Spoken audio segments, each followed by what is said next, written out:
Hello बच्चों, नमस्ते।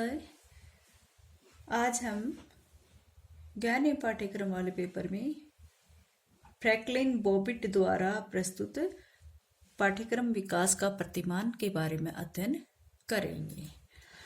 जिन्होंने बॉबिट मॉडल जिसको कहते हैं, इन्होंने पाठ्यक्रम के जो प्रतिमान दिए हैं उसके बारे में आज हम अध्ययन करेंगे। क्या नाम है? फ्रैंकलिन बॉबिट।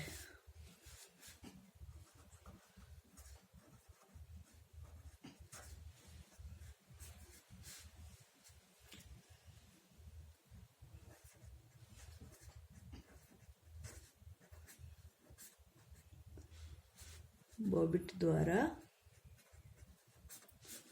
प्रस्तुत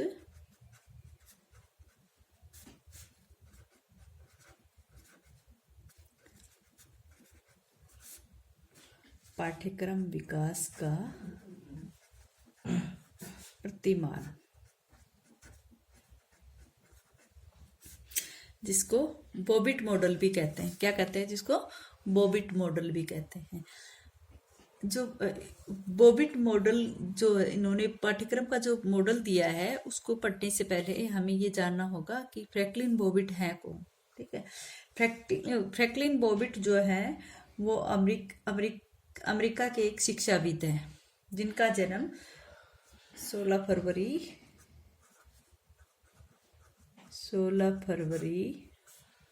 1876 में 1876 में अमेरिका के इंडियाना शहर में, कहाँ पर हुआ था? अमेरिका के इंडियाना शहर में हुआ। अमेरिका, ठीक है, अमेरिका के इंडियाना शहर में हुआ।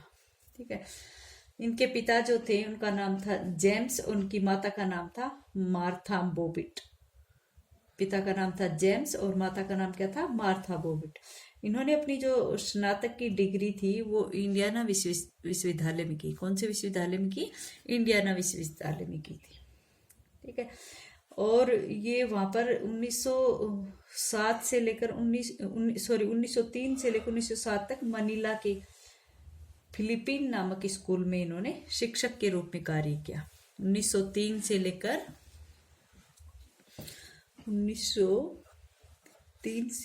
1907 तक मनीला के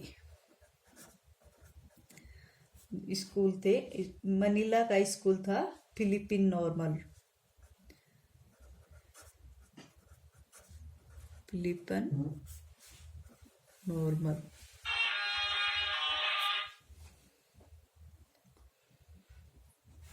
फिलिपीन नॉर्मल स्कूल में इन्होंने शिक्षक के रूप में कार्य किया। फिर इन्होंने 1909 में क्लार्क विश्वविद्यालय, 1909 में क्या किया इन्होंने? क्लार्क विश्वविद्यालय में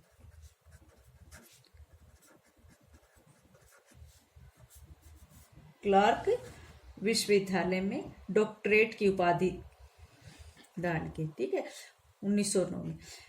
उसके बाद इन्होंने शिकागो विश्वविद्यालय में कार्यभार संभाला। जब इन्होंने डॉक्टरेट की उपाधि प्राप्त कर ली थी उसके बाद इन्होंने शिकागो विश्वविद्यालय में क्या किया? शिकागो विश्वविद्यालय में कार्यभार ग्रहण किया और सन 1941 तक वहां पर सेवानिवृत्त होने के बाद ही वहां से गए और मनीला के जो विद्यालय थे उनमें ये कार्य करने लगे। एक कमेटी के सदस्य के रूप में ये मनीला के विद्यालयों में कार्य करने लगे। ठीक है, जहां से उनको जैसे उन कमेटियों के गठन के बाद उन्होंने प्रारंभिक शिक्षा के पाठ्यक्रम के निर्माण में सहयोग दिया और उस पाठ्यक्रम के अंदर फिर क्या क्या शिक्षा के उद्देश्य है इन बातों की तरफ इन्होंने अधिक ध्यान दिया। ठीक है, फिलीपींस की जो जनसंख्या की क्या आवश्यकता थी, कैसा वहां पर पाठ्यक्रम होना चाहिए, इन सब बातों पर इनका ध्यान तब से जाने लगा। फ्रैंकलिन बॉबिट की दो पुस्तकें थी। इनकी दो पुस्तकें थी जिनमें उन्होंने पाठ्यक्रम के बारे में लिखी थी। एक पुस्तक थी इनकी, फ्रैंकलिन बॉबिट की दो पुस्तकें थी जिनमें एक थी इनकी द करिकुलम,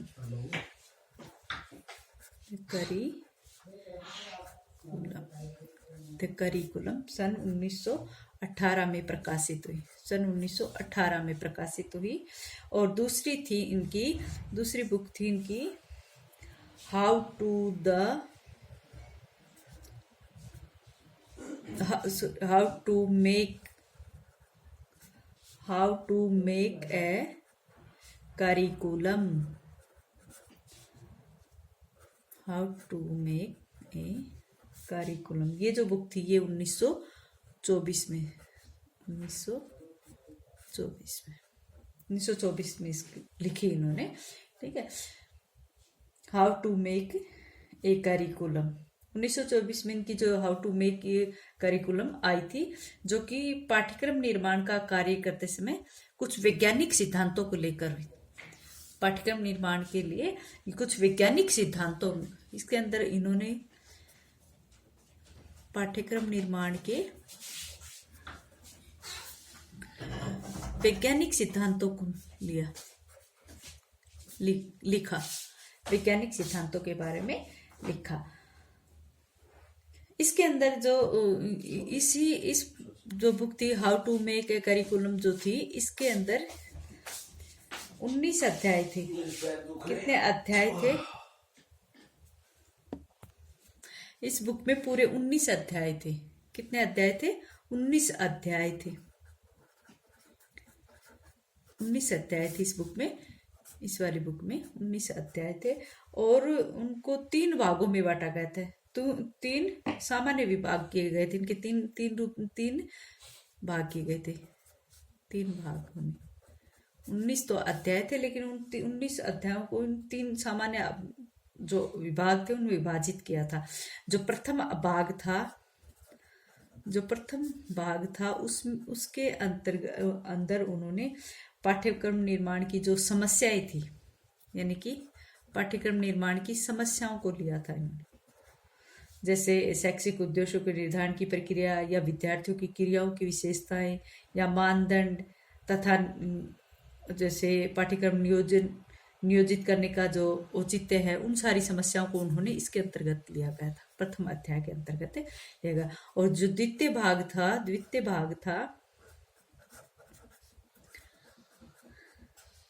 दूसरा जो भाग था वो जीवन क्षेत्र से संबंधित था।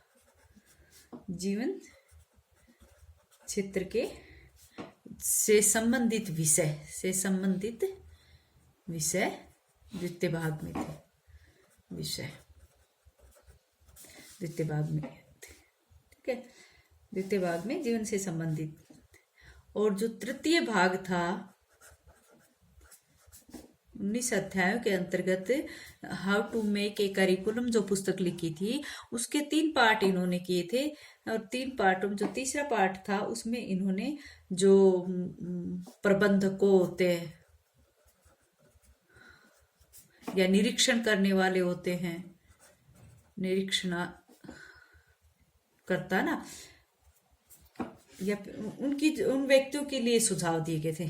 प्रबंधकों और निरीक्षणकर्ताओं के सुझाव दिए थे। कहने का अर्थ था कि प्रथम अध्याय में उन्होंने पाठ्यक्रम के जो उद्देश्य थे उससे संबंधित समस्याओं को लिया। और द्वितीय पार्ट में उन्होंने जीवन क्षेत्र से संबंधित विषयों को लिया, ठीक। और तृतीय पार्ट में उन्होंने प्रबंधकों या निरीक्षणकर्ता जो थे उनके सुझाव वहां पर लिखे हैं, ठीक है। तो यहाँ पर हम उनकी 2 बुकों के बारे में बातें कर रहे हैं। जो प्रथम जो बुक थी जो 1918 में प्रकाशित हुई थी, द करिकुलम जो थी, उसमें जॉन फ्रैंकलिन बॉबिट ने कहा था कि एक विचार के रूप में पाठ्यचर्या की जो जड़ें हैं वो रेस कोर्स के रूप में चलती है। पाठ्यचर्या की जो जड़ें हैं,